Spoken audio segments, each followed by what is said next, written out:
And today is the reason I wrote Ain't the Devil Happy.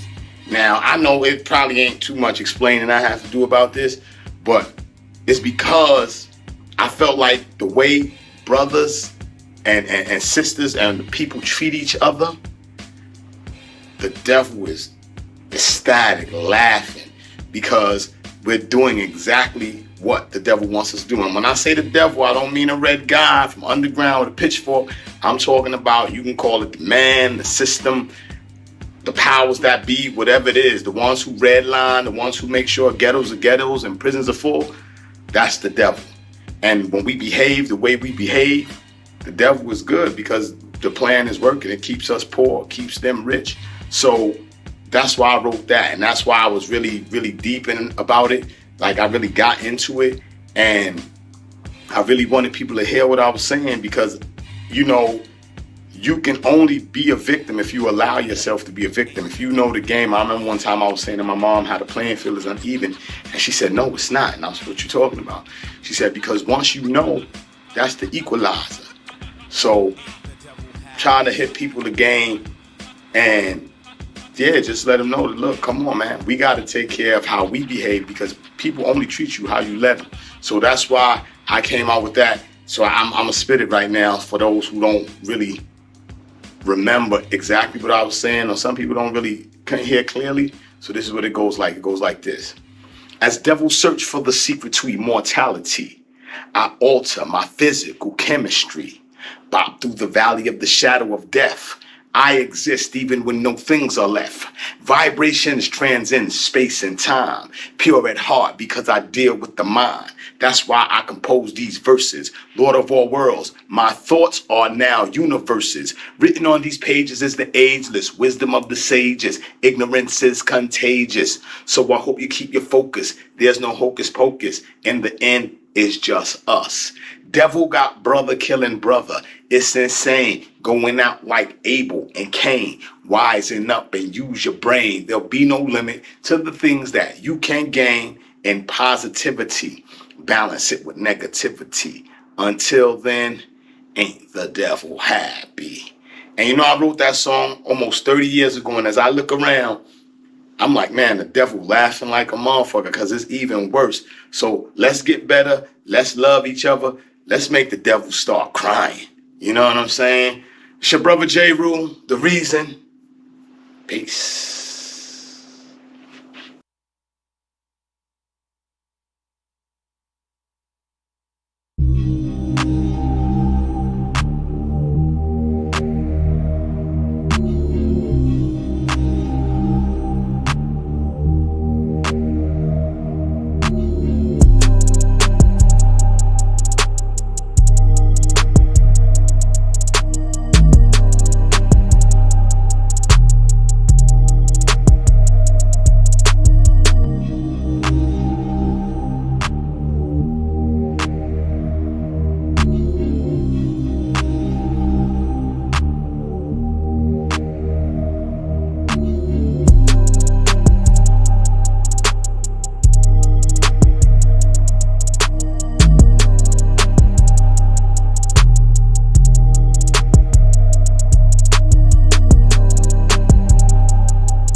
House of Cons on Blackjack.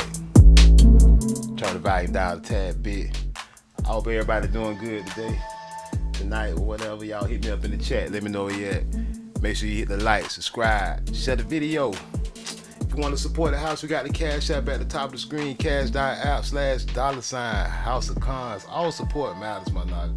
All support helps. All support counts. Trust me.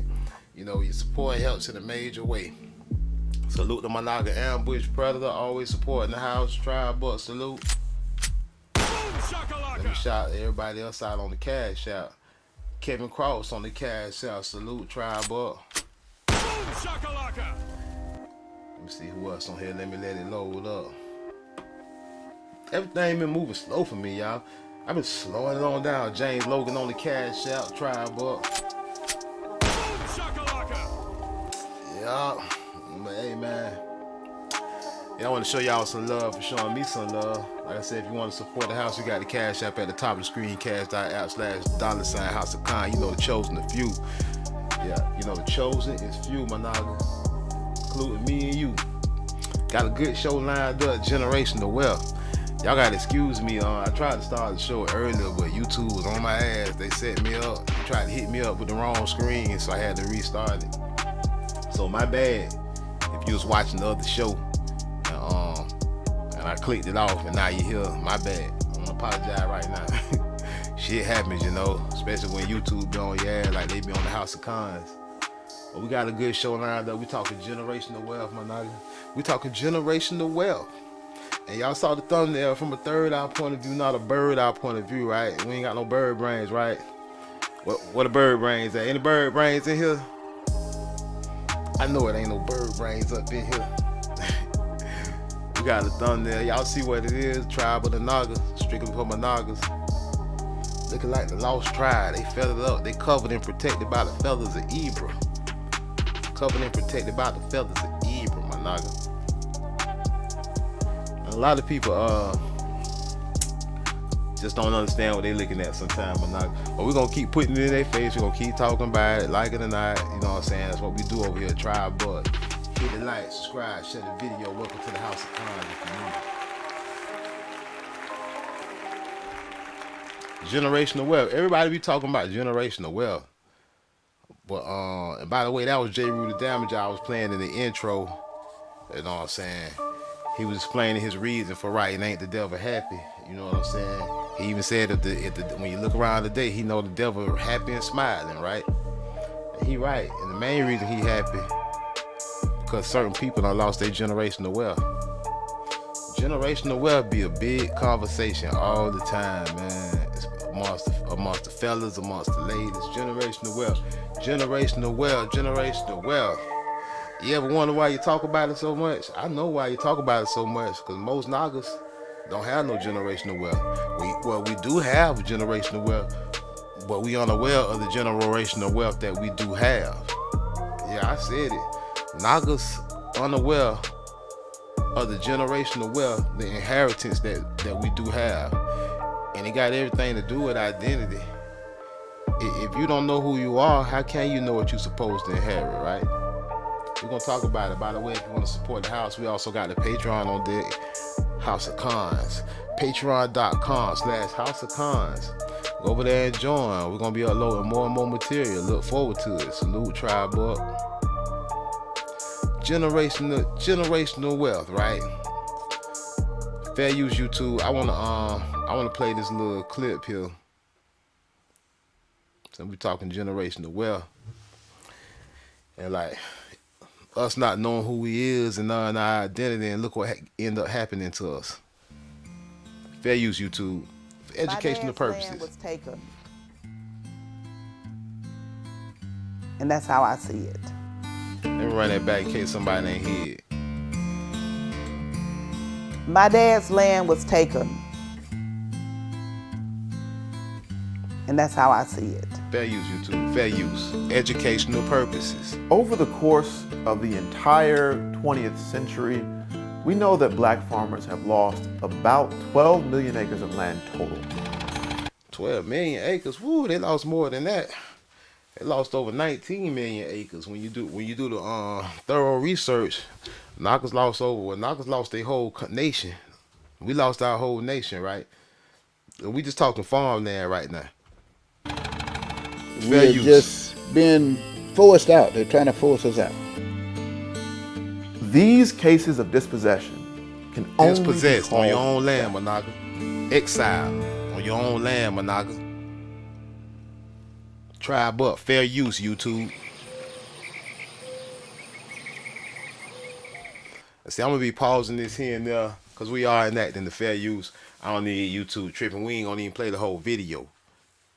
I don't need no copyright strikes, nothing like that. Nothing goofy, right? We just on here investigating how the Nagas lost their land and how the Nagas lost their inheritance by lack of identity, not knowing who you are. Okay, just about ready. Mount Bayou is an historic all-black town. For many years. Mound Bayou, historic old Naga town in Louisiana. Yeah. Figure that, huh? In the 1800s by 2 former slaves. Fair use, YouTube.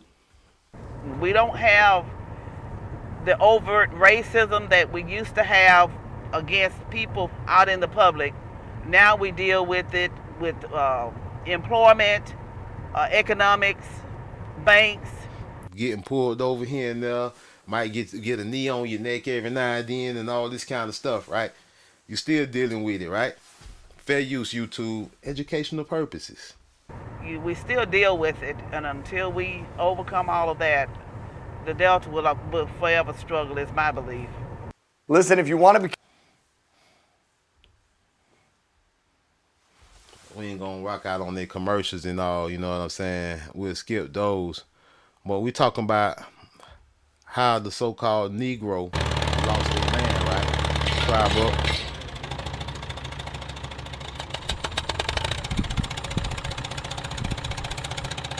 Now I'm gonna help him get a pile of pipe. Isaac Daniel Scott Sr. He got a patriarch name. Look, he got a patriarch. So-called biblical patriarchs, right? Son of Abraham, Isaac, and Jacob. He inherited the land and the name, huh? Load it so they can still start putting the pile of pipe in. I've been doing this all of my life. As a kid, we went to the field until it was dark. Look at that, y'all. She said as a kid, they went to the field until it was dark. She had to learn the piano. Dang, I like that. I like that right there. But it's nice. That is nice. That's just as nice as this. Salute, tribe up. I knew it looked familiar. I looked at that picture, that young sister at that piano. I said, my, that looks mighty familiar. What a coinkydink. I said, it kind of reminds me of something.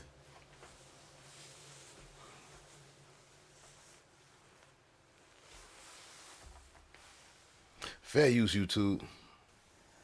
Either cotton chopping or cotton picking.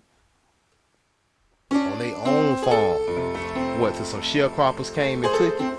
The Mississippi Delta is Homestead this area Act, huh? between these rivers in 1800s, the huh? northwest of Mississippi that has some of the most fertile land in the United States. in the Mississippi River, yeah. We know, yeah. All up and down the Mississippi, huh?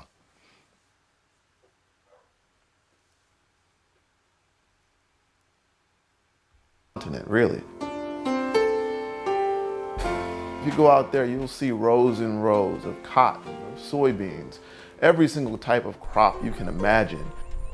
But All the crops, all the American crops that you for some reason, your indigenous ass, you for some reason know how to grow and farm all the indigenous crops. You got it all lined up nicely and neatly.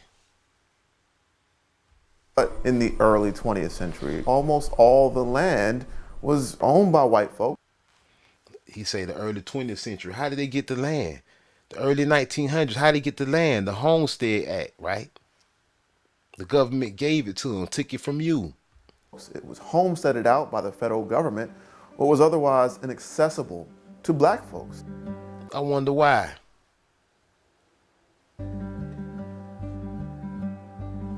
Fair use, My YouTube. Fair grandpapa, use. Ed Scott Sr., started purchasing land back in 1938. They came Knockers was trying to get the land back.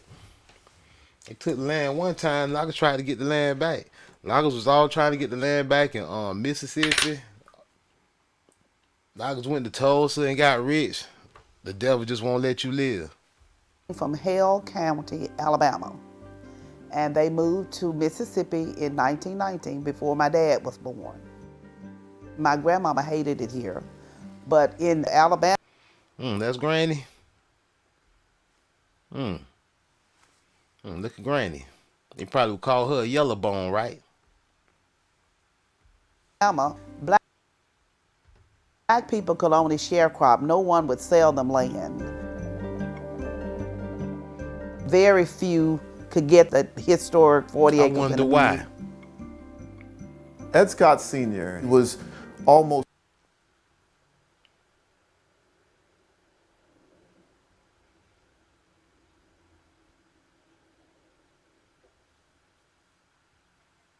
Your ancestors.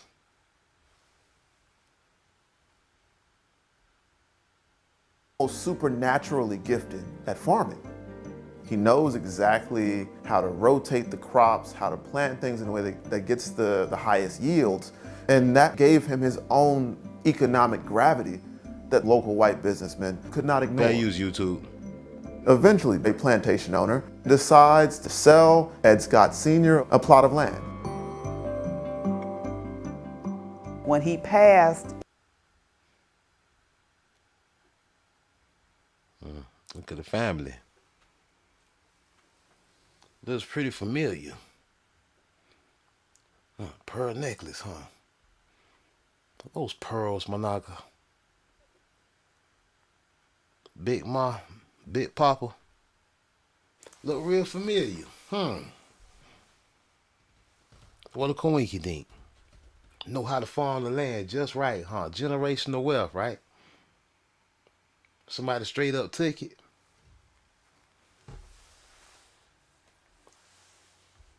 in 1957, the family had acquired acres and acres of land.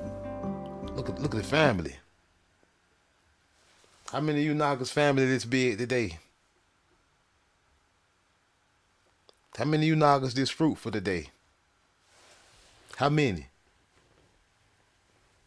That's a mighty large, lovely family. Little Knockers. Patriarchs.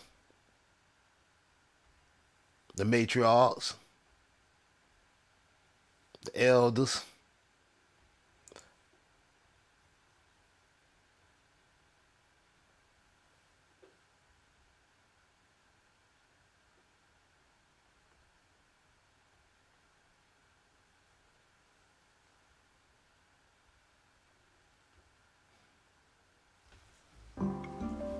Ed Scott's son, Ed Scott Jr., takes over the farm.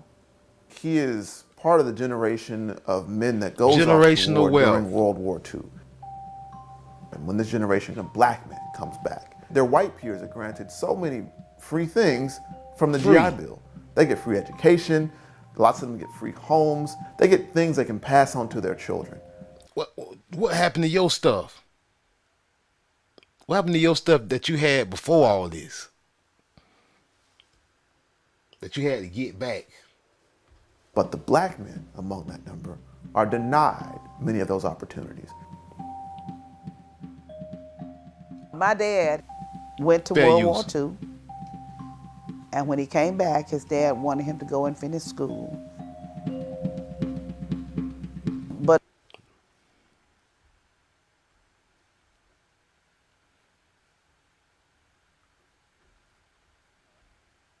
I got a nice truck there. I wouldn't mind owning that truck today. But farming is in his blood. It's in his blood, right? The land, the soil in his blood, huh? Ed Scott Jr., This was in 2002, huh? You had to know what you're doing to make a living here. You had to know what you was doing. Mom and Daddy used to bale hay and I wonder how he learned it from his daddy, huh?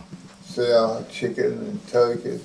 He used to take turkeys to Greenwood down there, white people and sell them. In Greenwood, wow. My dad was the smartest one of his siblings and the hardest worker of his siblings. You know, every now and then he'll say, God ain't gonna make no more land, so you better hold what you got. Boom shakalaka! Ain't gonna make no more land. One of his siblings and the hardest worker of his siblings. You know, every now and then he'll say, God ain't gonna make no more land, so you better hold what you got. Ed Scott Jr. takes over the farm. He's operating it through one of the most turbulent times in American history. 1953. What a red man first at? Bus boycotts. 1954. Brown v. Board. 1955. Emmett Till is lynched. You know, I left him. Y'all ever ask yourself where the hell the red man was at during all this going on? All I see is Nagas and white people. We know where the white people came from somewhere else. We know that for sure. I went to Selma, Alabama. But the Nagas know how to farm the land. The Nagas got the farms. When they had the march from Selma to Montgomery, it was rough back then. But you had to have some guts to stand up and just be rough with them. I like welding because it. So you had to have guts, right? Stand up to them, right? Ain't no buying down. Ain't no tucking your tail and running to Africa somewhere you never came from. Ain't none of that. When he owned his land, he actually had 57 families who lived on his land and worked with him. And it was like a community. Patriarchy and matriarchy. See, people get it twisted with this goof ass gender war and all this here Nagas got going on. Like, you Nagas don't need each other. You need mama and daddy. The baby can't survive without mama and daddy. What they gonna inherit? Where's the generational wealth? That's what y'all complain about, right?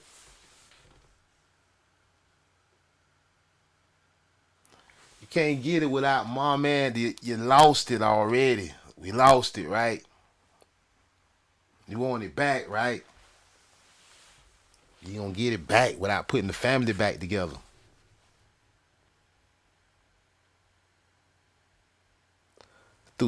Through thick or thin, for rich or poor. I don't care if you Nagas living in the shack. The shotgun shack. Tribe up.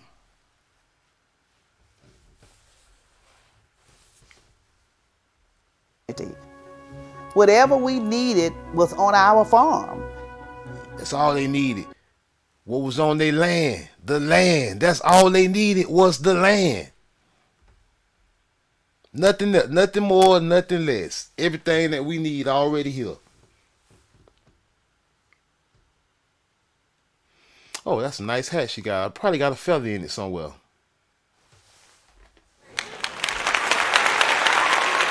We would put up peaches, we would put up peas and butter beans, and everybody got their share to carry them across the winter. Joe Farms. Tribe up. See, this one I'm talking about right here, man. This is what I'm talking about. This is why I do my content. I don't do this shit for nothing else. I do this shit for this right here. Where's the generational wealth?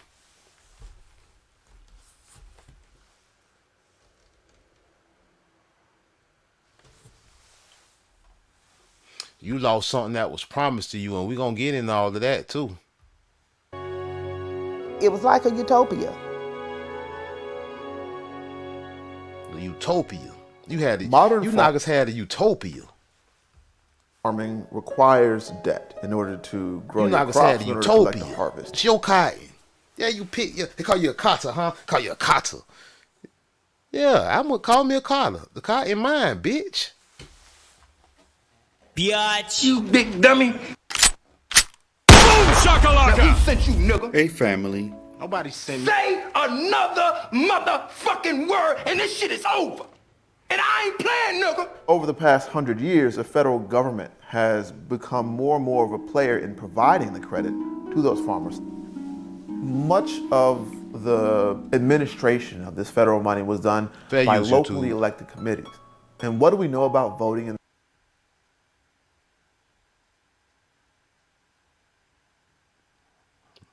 Look at our ancestors. Look at our ancestors. Look at America's indigenous people. You had a land that was promised to you.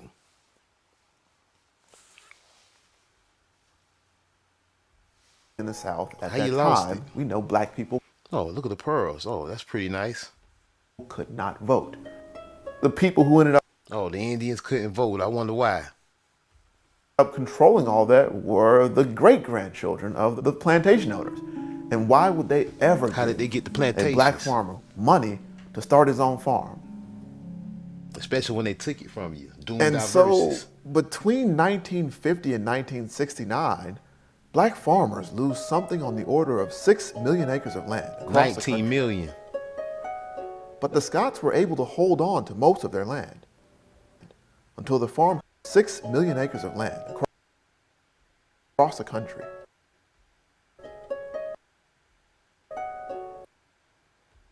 But the Scots were able to hold on to most of their land until the farm crisis of the 1970s and 1980s. Fair use, YouTube. Rising fuel costs, increasing cost of production, new taxes. We ain't gonna watch the whole. If you want to see this, I'm not gonna watch the whole thing because I don't want the copyright strike. How Nagas were robbed of their land. That's it right there. You can put it up. We need to continue our conversation because when you understand who you are, then you understand why you lost your land, Tribe Up. So we're gonna get to the bottom of it all.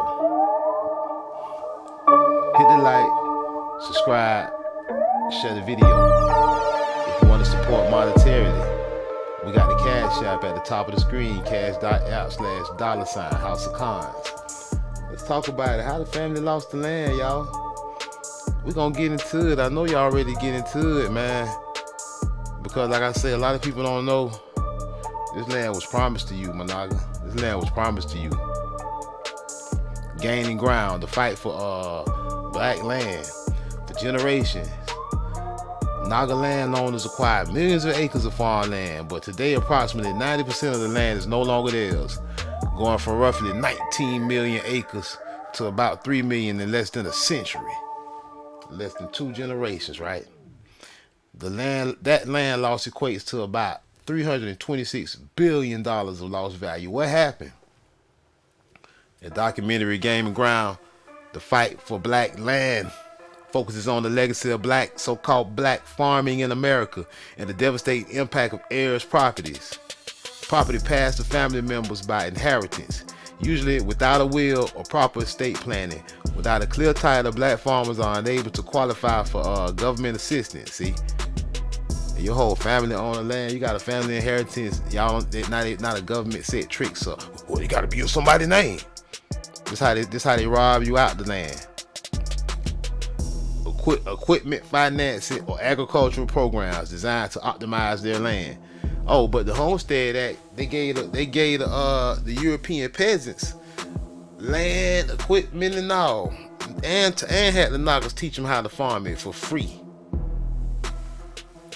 Right now, heirs' property is something that impacts black farmers disproportionately, said Mark. I wonder why, because they own most of the land, right? Said Mark Howes, senior advisor for the office of the chairman, John Deere. They can't leverage the land like other landowners can. In fact, they can't even sell it for what it's worth because it doesn't have a clear title. That's why you should never sell it, Managa. It wasn't meant to be sold, Managa. Your ancestors left it to you the way they did for a reason, Managa. Unlocking value. Having clear title not only unlocks the land's value, but opportunity, man. Forget all that selling the land. More on gaining ground. The message of this documentary is clear, said Marr. We need to do more to help black farmers and landowners unlock the tremendous value in the land they already own, to help us feed, clothe, and shelter their growing population while pursuing opportunities to build wealth and provide a legacy for future generations. I say don't even get involved with the white man. You don't need their help. You own the land. Your ancestors told you everything you need was already there. You could figure it out on your own. Should have never sold it in the first place.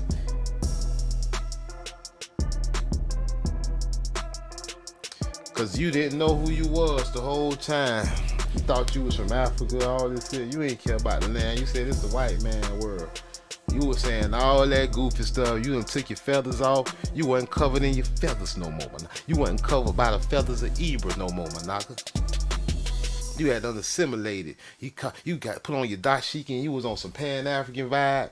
This thing you know, you sold out and sold the land too. And the whole time, you ain't know that land was promised to you because you ain't know who you was. Right how we look at so-called Jews for Judaism, are the American Indians of Israelite descent. I think they know. Why is that important? If the American Indians are of Israelite descent, why is that important? We talking about a bloodline. We ain't talking about religion. We talking about inheritance. We talking about generational wealth. Are the American Indians of Israelite descent? Are the American Indians of Israelite descent? What is their background? Find out in this interesting post and excerpts from Gerald Segal's work, This is Judaism 101, background information. Close to the end of the First Temple period in the year 3187, the Jewish calendar, the Assyrian kings captured the Jewish tribes of Reuben, Gad, and half of Manasseh. Incidentally, these tribes lived on the east side of the Jordan River. Shalmaneser, king of Assyria, completed the expulsion of the 10 tribes of Israel from their ancestral land in the year 3205, the 10 tribes over time. The story of the 10 tribes has ignited the imagination across the generations according to the Jewish tradition. At the time of the expulsion, some of the 10 tribes settled in Judah. Well, Koinkidin. Even before the split, while others retained their connections to the Jewish community and world travel to Jerusalem to worship at the Baz HaMikdash, the prophet Jeremiah journeyed to the lands east of Eretz Israel and brought back some of the 10 tribes. In the times of the Talmud, nearly 1,000 years after the exile, individuals were still able to trace their ancestry back to the 10 tribes. That's what they say, right? Native Americans and the lost tribes. And all too forgotten. Now we get into the truth. All that hijack above, all that Talmud, this and that. Native Americans and the lost tribes. And all too forgotten. Historical debate by David Kaufman. One of the first books to suggest that the American Indians were the lost tribes theory was written by a Jew. The Dutch rabbi scholar, or Dutch rabbi, wrote it. He said the Jew Nagas was the lost tribe of Israel. Hey, salute the legend of Naga in the Naga child in the house tribe up. He said a Jewish rabbi said, yeah, we not the Israelites, they is. They said, they who? The American Indians. Well, who is them? The Nagas. Dutch rabbi, scholar. He was a scholar too, and a diplomat. Manasseh ben Israel, in The Hope of Israel, 1650. Ben Israel suggested that the discovery of the Native Americans, a surviving remnant of the Assyrian exile, they say on the remnant would remain, was a sign heralding the Messianic era, the Messiah. Oh, the Messiah, huh? The Messianic area, huh? The Messiah in the Messianic area? I wonder why. Just 1 year later, Thomas Thorogood published his bestseller, Jews in America. He means Judah in America? Or probabilities that those Indians are Judah, are the tribe of Judah, are Israelites, made more probable By some additional to the former conjectures, the lost tribe idea found favor among early American notables, including Cotton Mather, the influential English minister, Elias Boudinot, the New Jersey lawyer who was one of the leaders of the American Revolution, and the Quaker leader William Penn. William Penn knew it. He said, I lived amongst these American Indians. He said, I know they're the lost tribes of Israel. William Penn, he said they were even circumcised. He said, I was checked up under their loincloths. He said, William Penn, old nut sniffer. His article titled, This Bible Prophecy Book of Mormon, Gerald Segal explores the Mormon assertion that the American Indians descend from the lost tribe. Yeah, the Mormons know. That's why that's why the Mormons got all you Nagas genealogy records for real locked up in them mountains. They say that could survive a nuclear blast. They say this mountain tougher than Fort Knox. They say the Mormons got everybody genealogy for real. And they said that you Nagas descended from the lost tribe. The Mormons said it, the Jews said it, everybody know it but you for some reason. I guess that's why you lost, huh? Lost and exiled on your own land. You Nagas lost. And it's hurting you Nagas being lost. A main contention of Latter-day Saint theology is that the American Indians are the descendants of the Lamanites, that is, descendants of Lehi's son, Lamon. According to the Book of Mormon, Ammonite was a descendant of Nephi, who was the son of Lehi, who came out of the land of Jerusalem, who was the descendant of Manasseh, who was the son of Joseph, who was sold into Egypt by the hands of his brothers. Right? So we just laying some foundation to let y'all know this ain't a new topic here. This ain't no new ideas. This ain't nothing like Black Jack just pulling out his back pocket and nothing.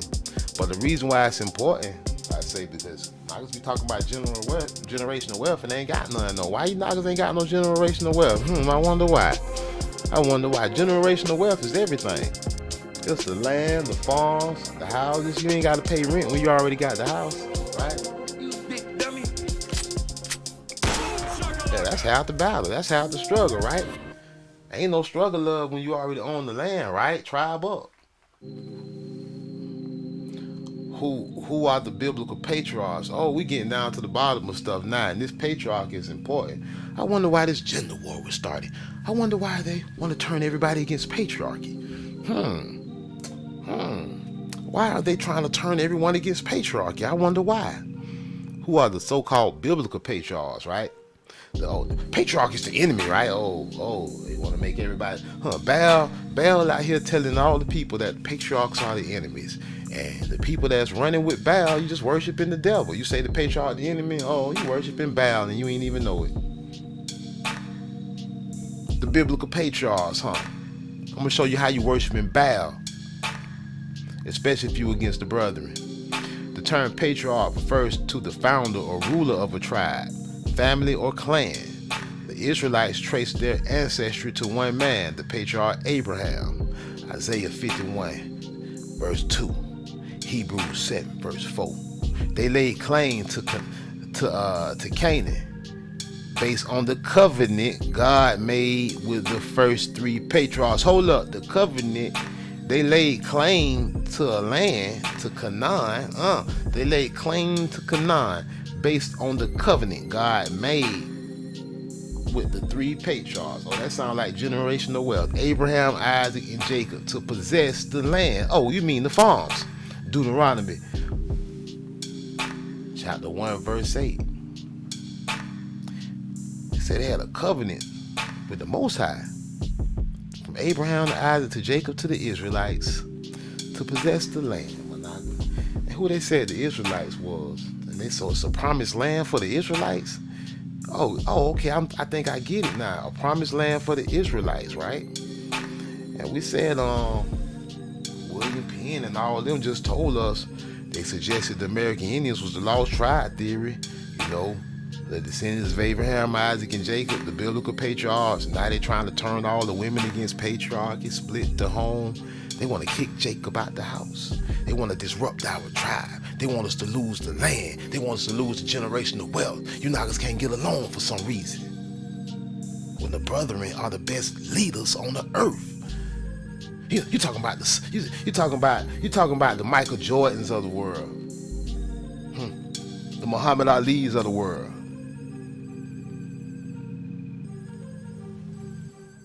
the Lamar Jacksons of the world.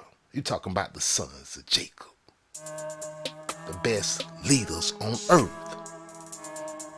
the patriarchs. They laid claim to Canaan. Where is Canaan? Let me stop for a minute. Let me show y'all what the land of Canaan is for people that don't know. For people that don't know what the land of Canaan is, let's connect some more dot.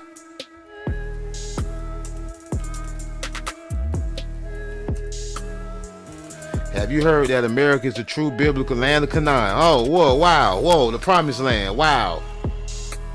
What a coinky dink. You big dummy. That makes sense. America, yeah, it should be the promised land for the American Indians, the Negroes, the seeds of Jacob. You know, Shem, the progenitor of the Negro, you know, not Ham, not the progenitor of the dark races, not the Negro. We talking Shem, we talking Israel. Populated long before Europeans discovered it, right? Your inheritance, Managa, the promised land. The land of Canaan, they laid claim to Canaan based on the covenant with the Most High with their fathers. You gotta have daddy in the house, y'all. You want the generational wealth? You think this religion? This is not religion. This is your genealogy. I just told you the Mormons got it all. The Mormons got your genealogy all up in the mountains, locked up deeper than Fort Knox. You're talking about the genealogy of the original man. Like Albert Perry in South Carolina, right? From Adam to Noah. Look at that, they jumped from Noah. They jumped 8 generations from Adam to Noah. The 8 generations in between through Seth, right? Israel, from Adam to the 12 tribes of Israel. I guess they ain't gonna show Seth and all that. Noah, to Shem, to Abraham, to Isaac. This is your family tree. This ain't no religion. Other people worshiping you, they been worshiping you like they worship Michael Jordan. They been worshiping you like they worshiping Muhammad Ali. Through Israel, through Jacob, not Esau. Yeah, Esau, he a Hebrew, but he not Israelite. The 12 tribes. 10 tribes, they say, because they include Ephraim and Manasseh with Joseph. That's why you hear 10 tribes and you hear 12 tribes. If anybody they ain't know, they say 12 tribes sometimes because they separate Ephraim and Manasseh. Ephraim and Manasseh was looked at as independent tribes too. This is your genealogy, it's your family tree because you an original man. You got a different bloodline. You ain't got no monkey in you. You ain't come from Darwinism out of Africa theory from an ape. That ain't happened to you. And they know this about you. They just hope you don't know so you don't keep the covenant. They said, strictly speaking, it is incorrect to call an ancient Israelite a Jew. No, they say the ancient Israelite is these people. They say it's incorrect to call a Jew an ancient Israelite. And everybody think it's religion, biblical, this and that. No, the Torah, Managa, written by the Israelite Moses, our father Moses. The 5 books. The 5 books of Moses, Managa. Talking about the covenant you supposed to keep your land. How you gonna keep your land if you don't know what the code your granddaddy left you? 5 books of Moses, Managa, the Torah. Genesis, Exodus, Leviticus, Numbers, Deuteronomy. Oh, Deuteronomy, huh? Nearing the end of the 40-year relationship, Moses speaks to the people, preparing them for life in the promised land. Deuteronomy, huh? Your promised land, Managa, Canaan, America, the American Indian, Managa. Promised land, the land that was given to Abraham and his descendants according to the promise the Most High made in the Bible with the patriarchs, or the promised land. All right. Oh, don't freeze me up now. Can I get through my workflow without a freeze up, YouTube? Jacob, son of Isaac, inherits the promised land, including the Messiah. The Messiah. Oh, they was just remember that? They were just telling us about the Messiah. Y'all don't remember? They were just telling us about the Messiah. They say heralding the Messianic era, the Messiah. Yeah, it's adding up nicely. It's adding up nicely. What did you inherit the Messiah to, Managa? Did your tribe inherit the Messiah? Let's find out.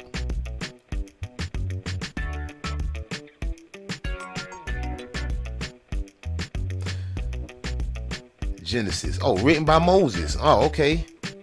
Some 4,000 years ago, a young man hurried across an expanse of land, bringing the great distance between him and the threat of death that awaited him in the town of his home.